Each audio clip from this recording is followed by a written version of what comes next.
Hello, and welcome to What's the Deal on JP Morgan's Making Sense. I'm your host, Amaury Guzman from the Leveraged Finance Desk. With us here today, I have Patrick Griffin, a managing director at JP Morgan and the head of the Pro-Rata Debt Capital Markets Desk. In this role, Pat helps corporations and private equity firms raise capital in the form of bank loan commitments to revolving credit facilities and term loans that eventually refinance existing indebtedness as well as fund M&A transactions.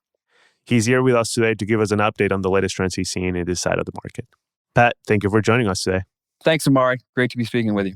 Why don't we jump right in and go through the latest in this part of the market? And, we've had a number of guests here on the podcast speak about the latest trends on the institutional debt side of the market over time. An area of the market that we don't talk about as often is the bank loan market, also known as the pro-rata market. How would you compare and contrast the bank loan market versus other institutional credit markets? Sure. Obviously, most significant is that lenders in the bank loan market are regulated entities with all that comes with that.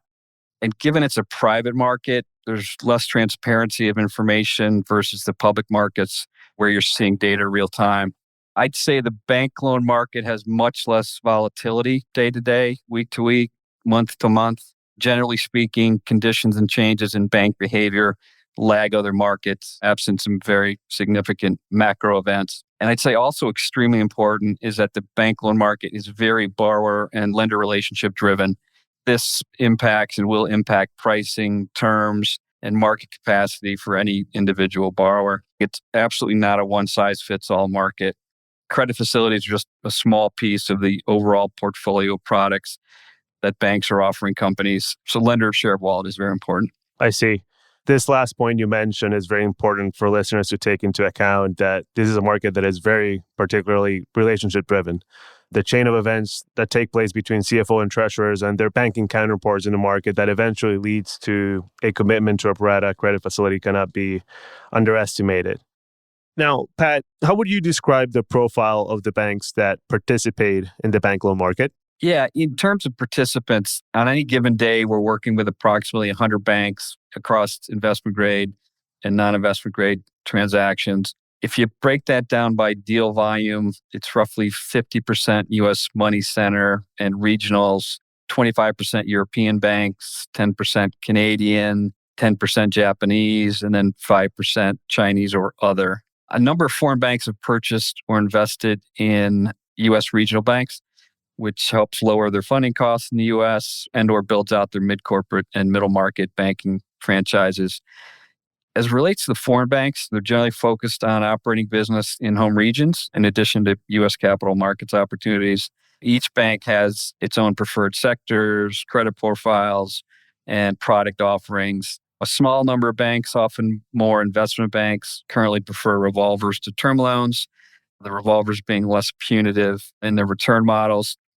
And then the broader institutional credit markets generally prefer term loans, which are more attractive from a return standpoint.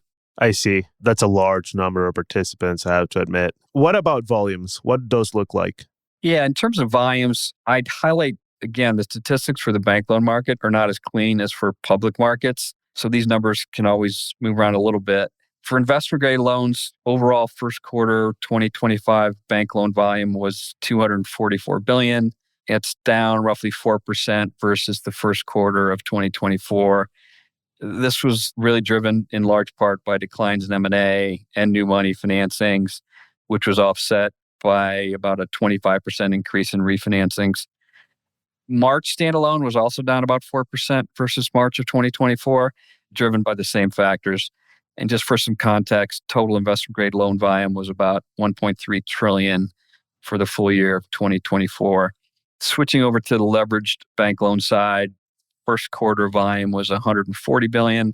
That's up about 15% from the first quarter of 24. If you break that down by rating, about 40% double B, about 40% 3B and or lower, and 20% unrated.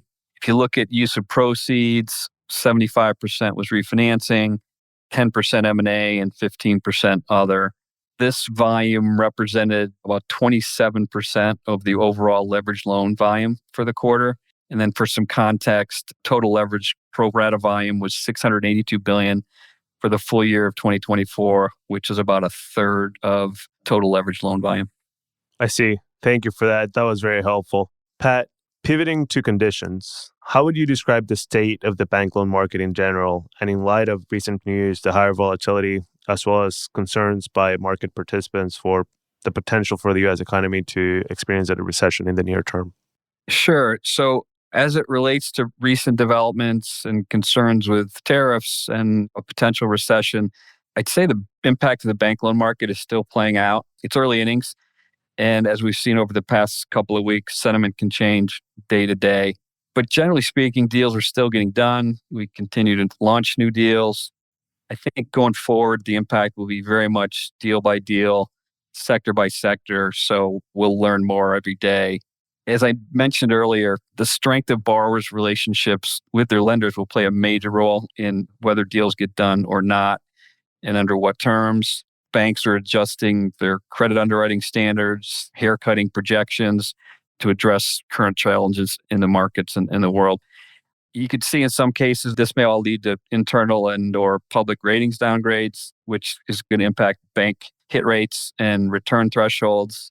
We have seen an increase in short-dated term loans and upsized revolvers to boost liquidity and to effectively provide a bridge to institutional executions as the broader markets settle. Again, the bank loan market typically lags, so we'll learn more as things play out. It seems like the recent increase in volatility has pushed people towards slightly lower duration as well as slightly higher liquidity. If I were to press you into comparing market conditions now versus right before, how would you describe them? Yeah, I'd say if you rewind to the end of March, bank conditions were and have been strong. Continued improvement since 2023 and the regional bank crisis. Hit rates have improved, market capacities increased, banks are much more on offense. A few general themes we are seeing in the bank loan market. Most of these are not new.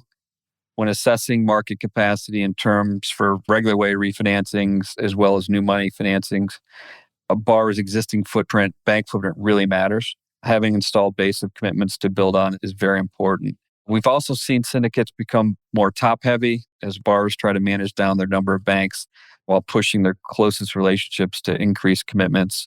We've also seen a bit of an up or out mindset across the market. This meaning banks wanting to up-tier to best position themselves for an increased share of wallet. And where that opportunity is not available, banks are willing to walk.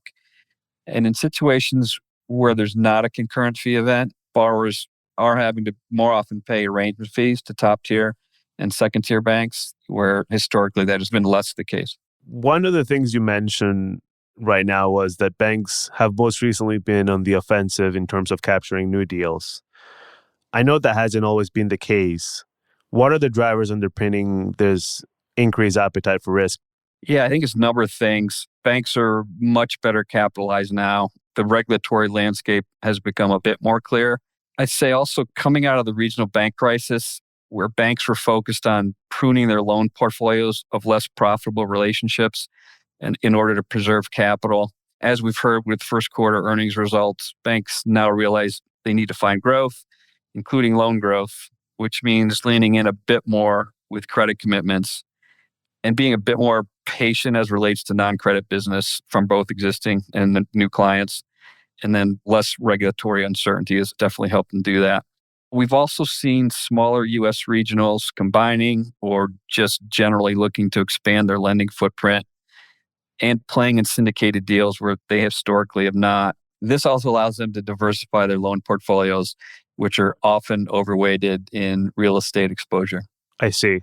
From all of these improvements, Pat, that you've mentioned, banks being better capitalized, having their portfolios in a better position to capture more risk, has any of those improvements or say benefits translated into better terms in terms of structure or pricing for clients or anything that you would highlight in terms of the latest behavior there?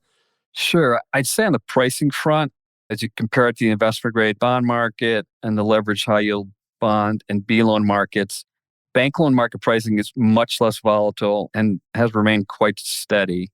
For some perspective, the range of drawn spreads across triple B credits has remained roughly 100 to 150 basis points and double B credits at 150 to 200 basis points. As I've said before, this can vary significantly based on a borrower's lender footprint and their share of wallet.